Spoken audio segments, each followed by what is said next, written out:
Praise the lord. మన రక్షకుడు పరిశుద్ధుడు యేసుక్రీస్తు వారి మహిమ కలిగిన నామములో ఈ రోజున దేవుని యొక్క పరిశుద్ధ వాక్య ప్రతి ఒక్కరికి మన ప్రభు పేరట ప్రైజ్ ద లార్డ్. ఈ రోజున దేవుని యొక్క పరిశుద్ధ వాక్యాన్ని ధ్యానించుకుందాము.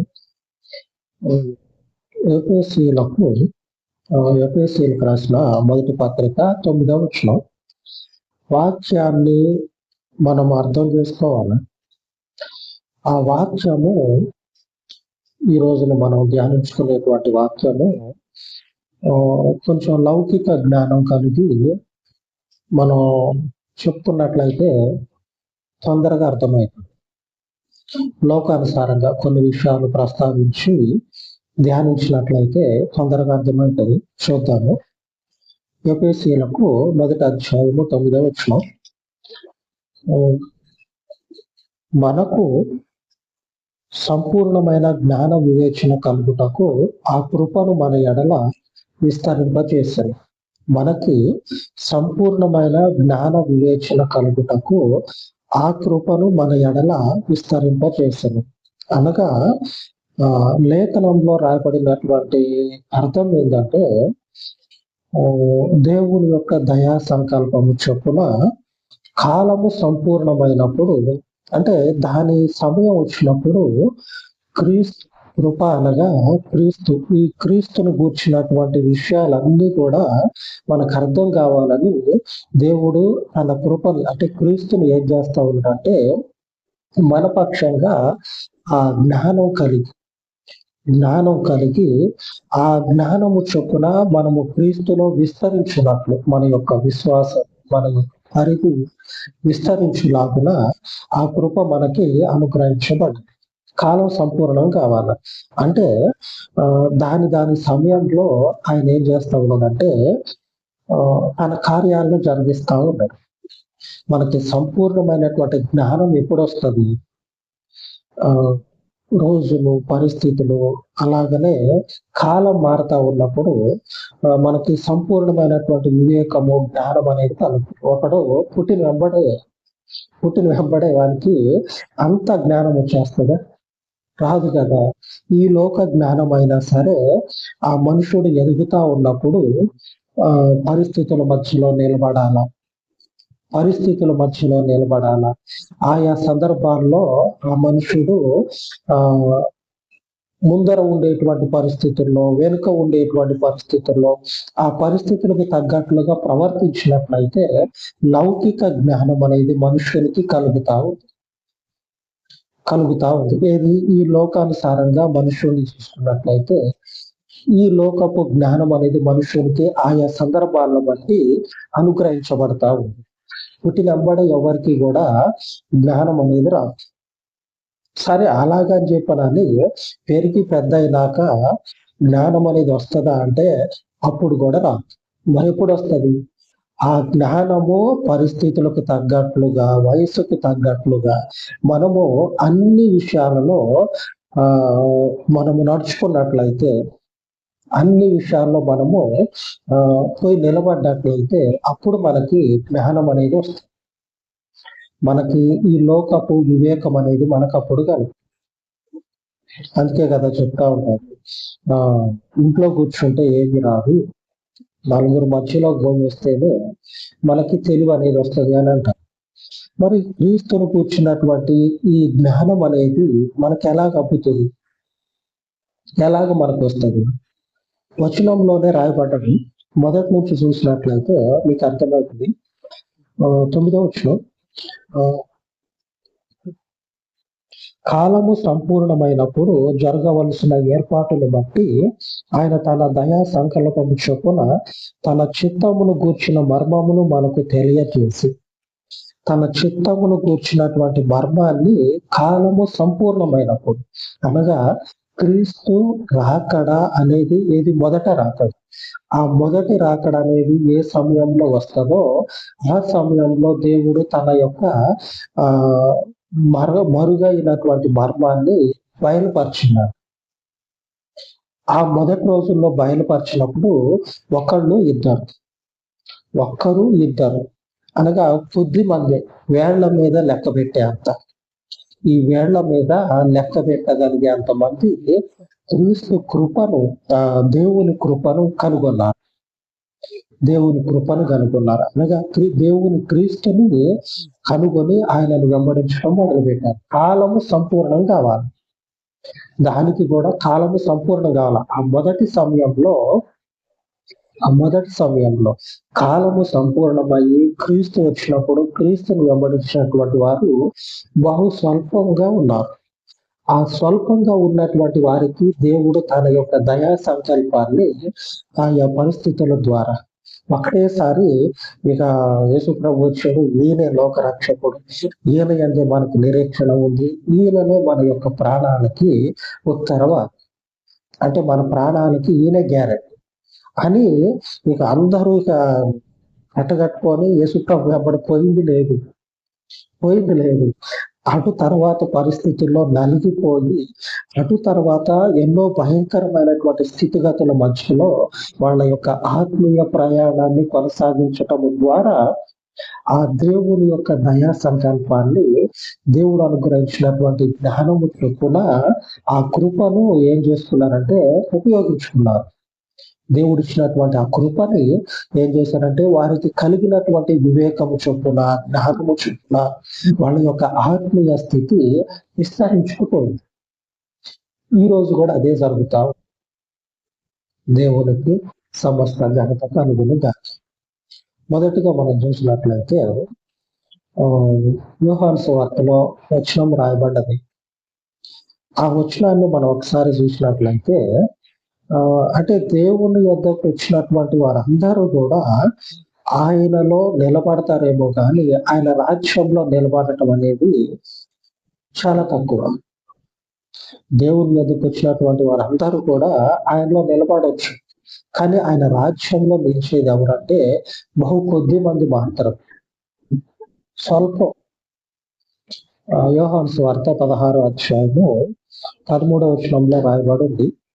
అయితే ఆయన అనగా సత్య స్వరూపి అయిన ఆత్మ వచ్చినప్పుడు మిమ్మల్ని సర్వసత్యంలోనికి నడిపించును. ఆయన తనంతటా తానే ఏమియో బోధింపక వేటిని వీలులో వాటిని బోధించి సంభవింపబో సంగతులను మీకు తెలియచేయు. వచ్చేటువంటి ఆత్మ అంటే ఇప్పుడు మనకి ఎదురయ్యేటువంటి పరిశుద్ధాత్మ దేవుడు ఏం చేస్తాడంటే క్రీస్తు విషయాలను మాత్రమే మనకు బయలుపరిచి క్రీస్తును గూర్చినటువంటి సాక్ష్యాన్ని దృఢపరుస్తాడు. అనగా గట్టిగా ఈ పరిశుద్ధ గ్రంథము, ఈ క్రీస్తు మాత్రమే, ఈ నజరేయుడైనటువంటి యేసు మాత్రమే మన యొక్క ప్రాణాలకి ఉత్తరవాది. మనకి ఏదో ఒక రాజ్యం ఉన్నది, మీకు మరణానంతర జీవితం ఉన్నది అని చెప్పిండు కదా. ఆ విషయాలను ఈ పరిశుద్ధాత్మ దేవుడు ఏం చేస్తాడంటే రూఢీపరచు, అంటే గట్టిగా ఆ విషయాలని మన జీవితాల్లో జరిగించుకుంటా వాటిని కూర్చున్నటువంటి సూచనలను మనకి కనపరుచుకుంటా ఆత్మీయ జీవితాన్ని ఒకటేసారి కాకుండా ఆయా సందర్భాల్లో మనల్ని ఆయన కృపలో విస్తరింపజేస్తాడు. అనగా మన విశ్వాసము విస్తరించి మరొకరికి సాక్ష్యంగా ఉండేటట్లుగా మనల్ని ఈ పరిశుద్ధాత్ముడు ఏం చేస్తారంటే క్రీస్తులో స్థిరంగా నడుతుంది. ఆమె దానికి కాలం రావాలి. ఇప్పుడు వచ్చినటువంటి వారందరూ కూడా ఓ క్రీస్తుని అంతా తెలుసుకొని ఆయన గురించి చెప్తారా? ఇప్పుడు ఒకరు క్రీస్తుని వెంబడిస్తాం, ఇప్పుడే కొత్తగా ఎరిగి ఉన్నారు, క్రీస్తుని ఇప్పుడే తెలుసుకున్నటువంటి వారు ఇప్పుడిప్పుడే క్రీస్తుని గురించి ప్రకటించడం మొదలుపెట్టి ఆయనే మన రక్షకుడు అని చెప్పడాన్ని బలల బుద్ధి మరి చెప్పలేరు. ఎందుకంటే వారి జీవితాల్లో ఈ పరిశుద్ధాత్మ దేవుడు సర్వసత్యంలోనికి తీసుకెళ్ళాలి. అనగా తన కార్యాల ద్వారా మనం మొదటిగా చదువుకున్నటువంటి లేఖనంలో చదువుకున్నట్లు మనకి సంపూర్ణమైనటువంటి జ్ఞానము, వివేకం అనేది ఆయా పరిస్థితుల ద్వారా ఈ లేఖనంలో చెప్పబడ్డట్టు పరిశుద్ధాత్మ దేవుడు ఏం చేస్తాడో ఆత్మ వచ్చినప్పుడు ఏం జరుగుతుంది, ఆయన మిమ్మల్ని సర్వసత్యంలోనికి నడిపించుకుంటా తనంతట తానే ఏమీ కూడా చెప్పడు, సొంత డబ్బా చెప్పడు, క్రీస్తు యొక్క వాక్యాన్ని మాత్రమే నిశ్చయపరుస్తాడు.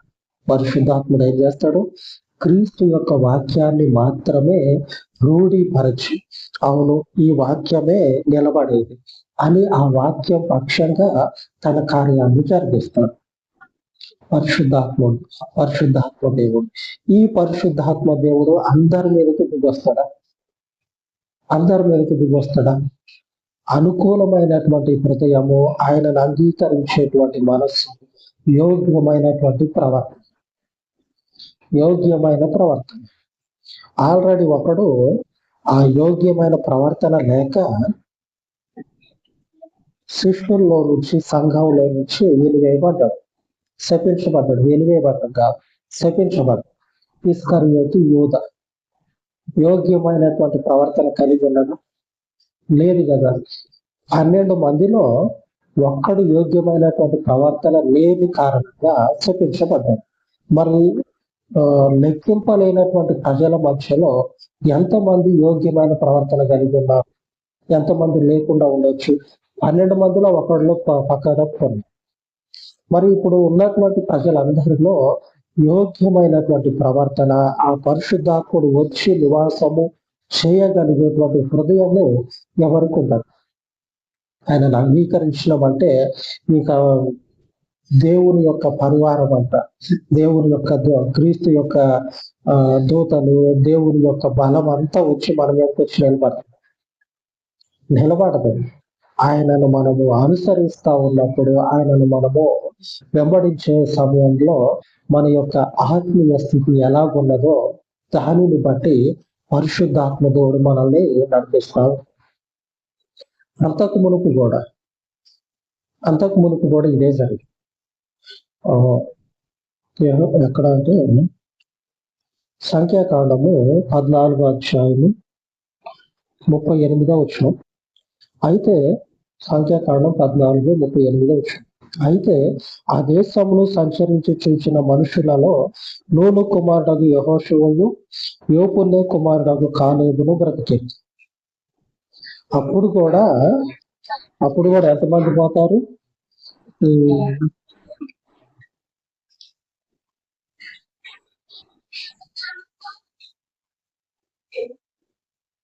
మొత్తం అప్పుడు కూడా 12 మంది పోతారు. అప్పుడు కూడా 12 మంది పోతే 12 మందిలో నుంచి 10 మంది దేవుని శాపానికి గురయ్యి, మిగిలినటువంటి దేవుని యొక్క దీవెనలో నుంచి 10 మంది తప్పించబడి 2 మాత్రమే దేవుని దీవెనైనటువంటి, దేవుని యొక్క దయా సంకల్పమైనటువంటి, దేవుని యొక్క సంపూర్ణమైనటువంటి జ్ఞాన వివేచన అయినటువంటి యోఫున్నె కుమారుడైన కాలేబు, యెహోషువ, వీరిద్దరు మాత్రమే దేవుని యొక్క రక్షణలోనికి అడుగులు అంటారు. 12 మంది పోతే 10 మంది దేవుని శాపానికి గురయ్యారు. 2 మాత్రమే రక్షించబడి దేవుని సన్నిధిలోకి వచ్చారు. ఇక్కడ 12 మంది ఉంటే 12 మందిలో నుంచి ఒక్కరు యోగ్యమైనటువంటి స్థితిని కనపరచకపోవటం వల్ల ఆ పరిశుద్ధాత్మ దేవుడు ఆ మనుషుల్లో నివాసం చేయలేకపోయింది. ఎందుకంటే హృదయం అంతా ఆయనకు వ్యతిరేకమైనటువంటి తలంపులు, ఆయనకు వ్యతిరేకమైనటువంటి ఆలోచనలు కలిగి ఉంటే వచ్చే పవిత్రమైన ఆత్మ ఎలాగ మనుషుల మీద నిలబడుతుంది? హృదయం అనేది శుద్ధిగా ఉండాలి. నిత్యము కూడా ఆయనను గూర్చినటువంటి ధ్యానం, ఆయన అంటే భయము కలిగి ఉండదు. భయం ఉండాలి. ముందు దేవుడు అంటే భయం ఉండాలి. దేవుడు అంటే భయం ఉండాలి. ఈ భయం ఉంటే ఆ పరిశుద్ధాత్మ దేవుడు మనలోనికి వచ్చి నివాసం చేస్తాడు. దేవుని భయం లేకపోతే కనిపించేటువంటి మనుషుల భయమే ఉండట్లేదు. రోజు కనపడని దేవుని భయము ఎలాగ కలుగుతుంది? ఆ భయం ఉండాలి. క్రీస్తునందు నిలిచినటువంటి ప్రతి ఒక్కరికి ఆ భయం ఉండాలి. ఇప్పుడు ఎలాగున్నదంటే, ఇప్పుడున్నటువంటి ప్రస్తుత పరిస్థితులు ఎలాగున్నాయి అంటే, కనిపించేటువంటి వారికి భయం కూడా ఉండదు. కనీస భయం. మనకు కనపడేటువంటి మనుషులు ఉంటారు, వారిని చూసి కనీస భయం కూడా ఉండదు. అటువంటి పరిస్థితి ఇప్పుడు అటువంటి పరిస్థితి ఉంటే మీదటికి ఎట్లా ఉంటుందో చెప్పలేము. ఆ భయంకరమైనటువంటి పరిస్థితులు ఆయన అంటే భయం కలిగి ఉన్నారు. అప్పుడు మనకి ఆయనను గూర్చినటువంటి సంపూర్ణమైనటువంటి జ్ఞానము వివేచన అనుగ్రహించబడి ఈ పరిశుద్ధాత్మ దేవుడు ఈ ఆదరణ కీర్త మనల్ని ఏం చేస్తాడంటే క్రీస్తు ఏ విషయాలనైతే బోధించి ఉన్నాడో అదే విషయాలని మనకి రూఢీపరచుకోండి. ఆయన పరిశుద్ధ గ్రంథంలో సువార్తలో రాయబడినటువంటి ఆయనను గూర్చినటువంటి మర్మాలని బయలుపరచుకుంటా మనల్ని దినదినము కూడా ఆయన కృపలో స్థిరపరచుకుంటా మన విశ్వాస జీవితాన్ని క్రీస్తునందు మనకున్నటువంటి పరిధిని విస్తరింపజేసుకుంటా పోతాడు పరిశుద్ధాత్మదే. ఈ స్థితిని మనం కలిగి ఆమె దేవుడు తన కార్యాలని ఆయా పరిస్థితులను బట్టి ఆయా సందర్భాల్లో మనల్ని బలపరచినట్లు జరిగించుకుంటా పోతాం. ఆ గొప్ప దేవునికి మహిమ కలుగునుగా అలాగ ప్రార్థించుకుంటాం. సర్వోన్నతుడైన పరలోక తండ్రి మీ శ్రేష్టమైనటువంటి పరలోక నామములకు ప్రార్థిస్తూ ఉండగా దయగలిగిన తండ్రి చెప్పబడినటువంటి వాక్యములు పరిశుద్ధుగా మీ పరలోకపు ఆత్మ చేతనైన ప్రతి ఒక్కరి హృదయాలలో నాటి ప్రతి ఒక్కరి హృదయాలలో ఉన్నటువంటి ఈ లోకపు తండ్రి బలహీనమైనటువంటి ప్రతి పరిస్థితులన్నిటిలో నుంచి వారిని బలవంతులుగా మార్చమని మీ పరలోకపు ఆత్మ చేత ప్రతి ఒక్కరిని అభిషేకించి క్రీస్తు మా కొరకు సిద్ధపరిచినటువంటి ప్రతి ఒక్క విషయాన్ని తండ్రి వివేచించేటువంటి వివేకమును గ్రహించేటువంటి జ్ఞానమును పరిశుద్ధాత్ముని ద్వారా మాకు అనుగ్రహించి పరిశుద్ధ లేఖనాలలో రాయబడినటువంటి క్రీస్తును గూర్చినటువంటి మర్మమును తండ్రి ఆయా కాలాలలో ఆయా సమయాలలో తండ్రి మీ ప్రజలకు మీ కార్యముల ద్వారా బయలుపరిచి విశ్వాసం అందు మీ ప్రజలు తండ్రి వేరు పారి స్థిరపడినట్లు ప్రతి ఒక్కరిని కూడా కృపలో జ్ఞాపకం చేసుకున్నామని ఈ కృపనందు తండ్రి ప్రతి ఒక్కరిని నిలకడగా నిలబెట్టి తప్పిపోకుండా లాగున మీ పరలోకపు కాపుదలను సమృద్ధిగా దయచేయండి. సమస్త మహిమను మీకు ఆపాదించి యేసు నామమున ప్రార్థించి వేడుకొనుచున్నాము తండ్రి. ఆమేన్. సర్వోన్నతుడైన మన దేవుని కృప నిత్యము మనకు తోడైన గాక. ఆమేన్. ఆమేన్.